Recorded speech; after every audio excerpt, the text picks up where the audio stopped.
ৰাজা ৰাজা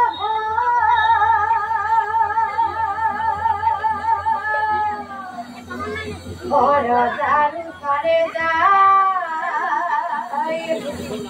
নিৰিখি নিৰিখি যায় পিতামনি লাগাইলে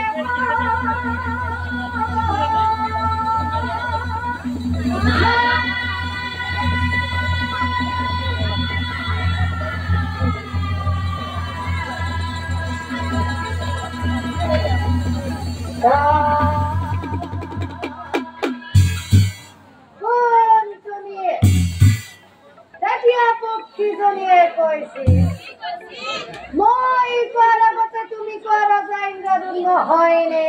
নহয় তুমি ব্ৰহ্মপুৰলৈ গৈছিলা তুমি ব্ৰহ্মপুৰলৈ যাওঁতে তেতিয়া তোমালোকৰ ঘৰত কোন কোন আছিল তেতিয়া ৰজাই কৈছিল মই যেতিয়া ব্ৰহ্মপুৰলৈ গৈছিলো তেতিয়া মোৰ ঘৰত মন্দাকিনী নামে আৰেজা আৰু সত্যৱতী নামে এজনী মোৰ কন্যাও আছিল আৰু তাইক খুব মই মৰম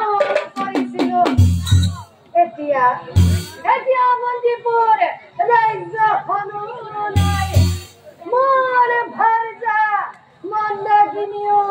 নাই আৰু মোৰ কন্যা সত্যৱতীও নাই